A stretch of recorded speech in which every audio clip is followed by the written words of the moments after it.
Hello and welcome back. Today we are discussing the Infradian rhythm. What is the Infradian rhythm? Have you ever heard this weird word? So I think most of us are probably familiar with the circadian rhythm, which is the 24-hour cycle of sleep, eat, hormones. All humans have a circadian rhythm. What's less commonly known is the infradian rhythm, and that is the 28 to 30 day cycle that females have. And you may be thinking, I've never heard of that, so why is that even important? And is it really relevant? To that, I would say a resounding yes. And this is not just important for females, daughters, mothers, yourself, but also for men and males to understand what's going on with the women in the world. As we know, most fitness, health, and clinical medical research is done on males. So when we're looking at diet fads or new exercise routines, or this will burn fat, or this will tone you up, or this is what kind of sleep you need and things like that, that research is most likely done on men only.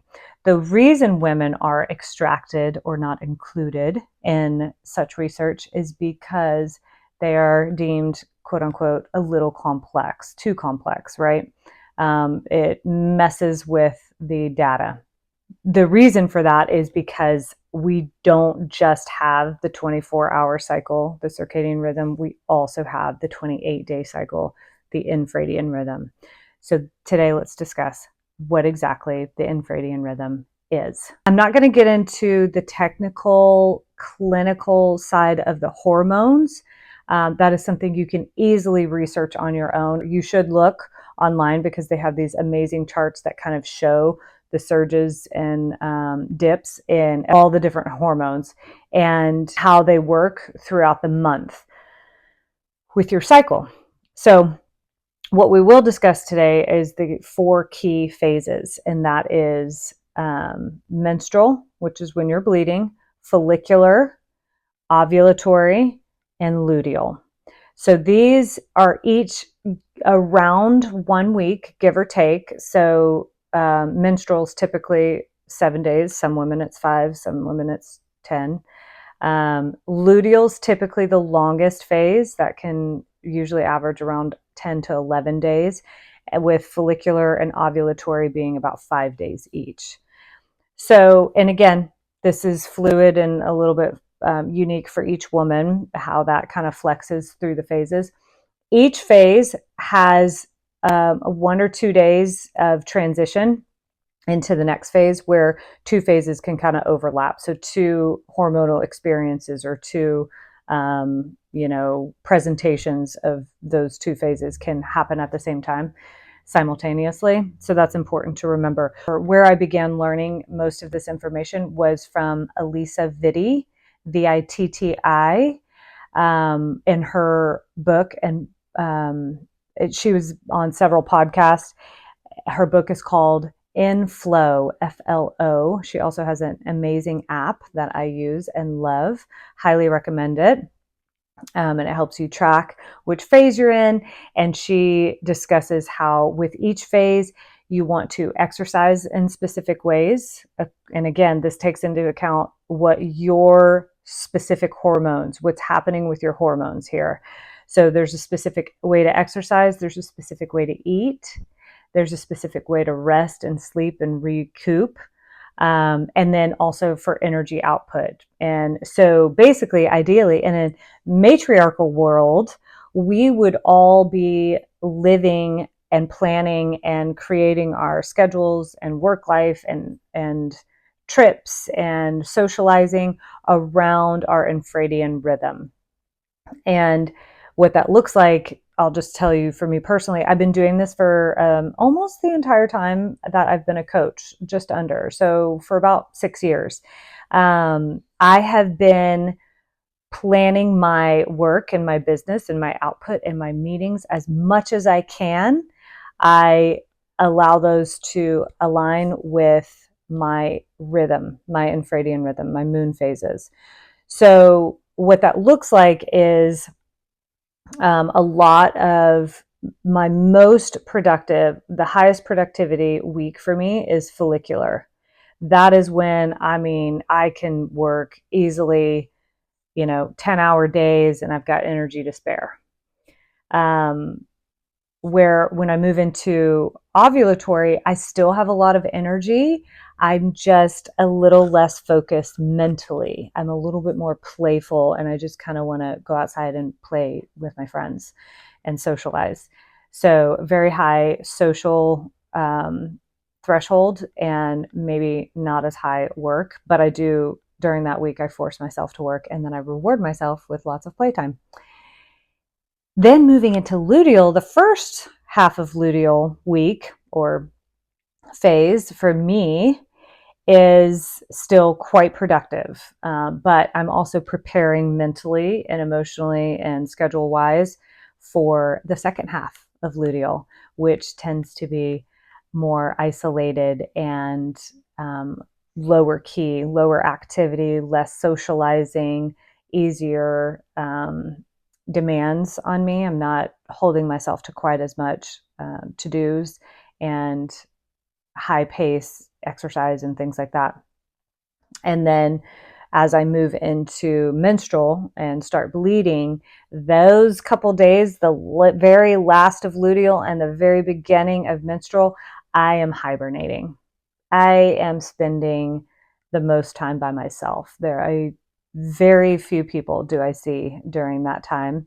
And I'm just really being super nurturing to myself. This is when I eat comfort foods that are healthy and always, high protein for me, and a little bit of chocolate if I want it, if I'm craving that. And bed, I'm in my bed, I'm Netflix and binge and just chilling. I'm reading a lot and taking it easy and giving myself permission to do that. So that will be light stretching days for me, maybe a little Pilates work or yoga, but nothing intense for those few days.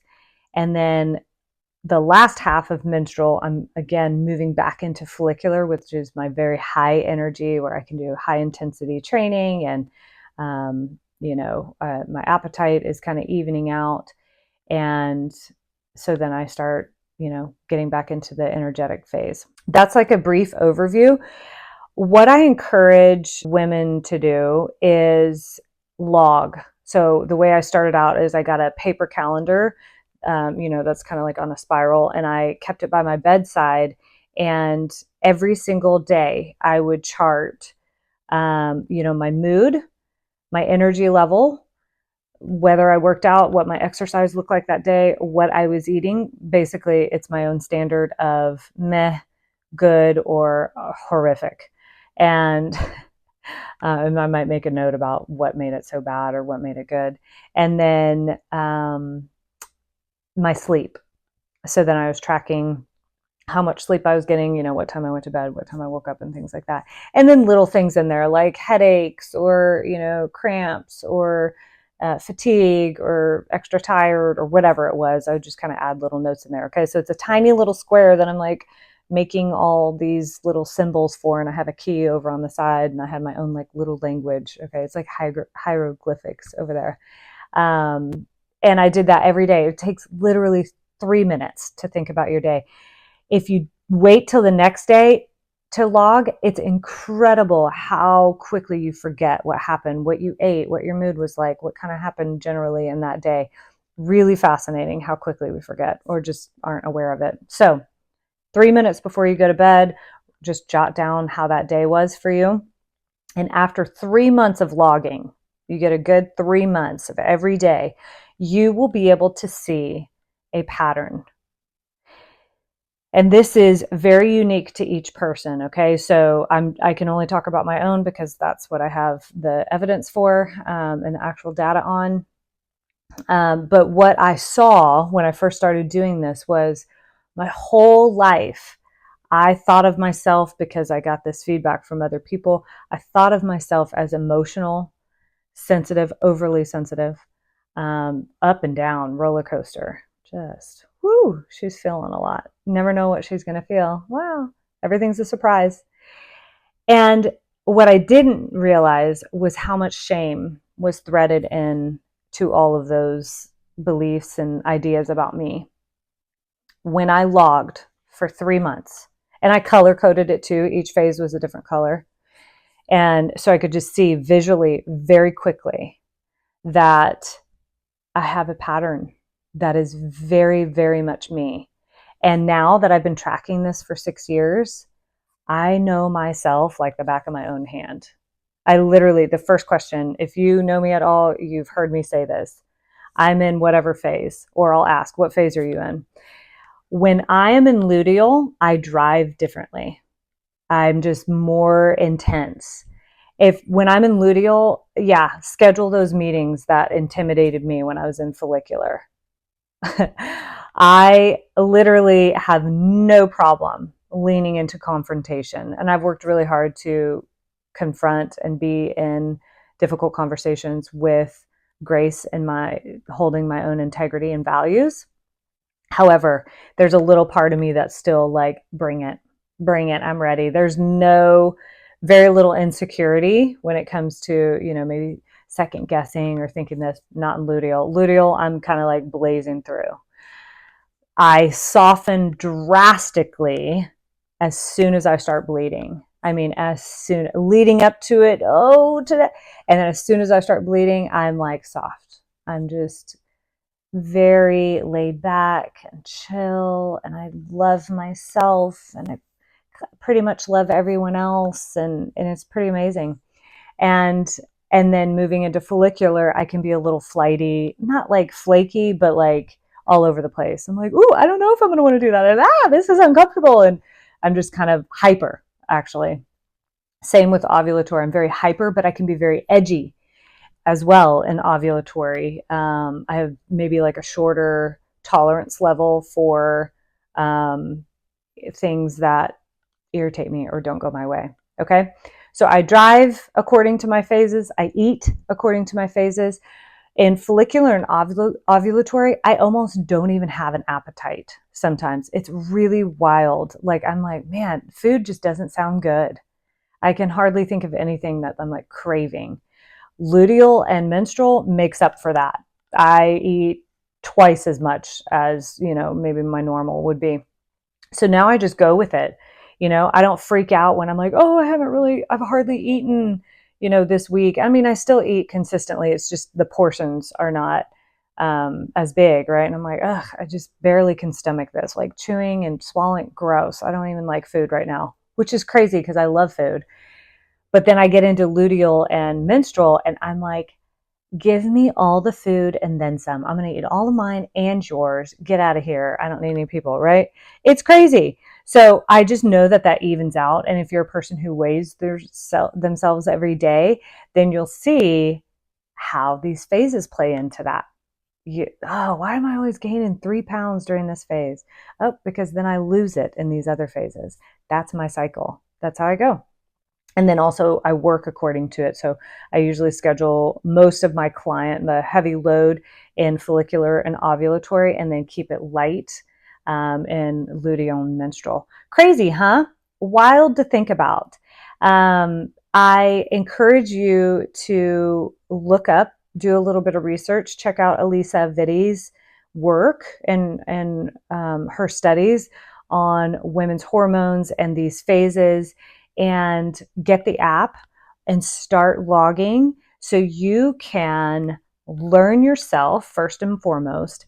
But the biggest thing is, let's get permission and let's get understanding so we can relieve ourselves from the shame.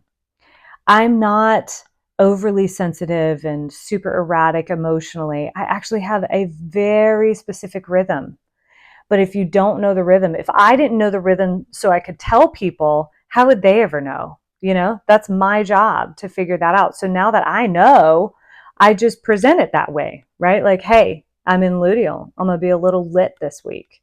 So I'm going to be extra sarcastic, but it's going to have a little bite to it. So maybe, if that's too much, let's just call it luteal and move on, or, whatever.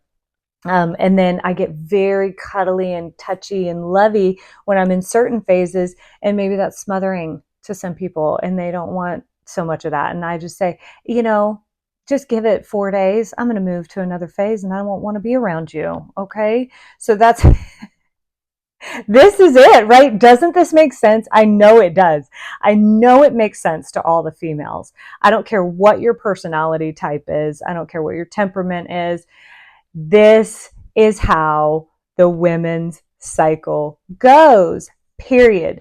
So do your own research, look it up, play around with it, and please, I am begging you, keep a log for 3 months and see the cycle of you, see how you work, your hormones, your moods, your joy, your playfulness, your energy, your workouts, your ebbs and flows of motivation and laziness, and laziness, quote unquote. Really, it's dips in hormones that really drives that. And so we need to understand a little bit more of what's going on so that we can let go of the shame and be free to live ourselves. Let's just live our fucking lives, okay? And then teach your daughters to do this too. Have them look at this. It doesn't have to be this age old, oh God, we have our periods and this is the curse of women and things like that. Absolutely not. What we need to do is we need to get informed about our cycles, because then we're empowered and we can communicate and we understand ourselves and we can help other people understand us as well. So do your research on yourself, keep the log, look into some of these resources that I've shared. I'll link them in the bio or in the caption as well. And I hope that you find so much enlightenment and joy in yourself as you do this. Have fun.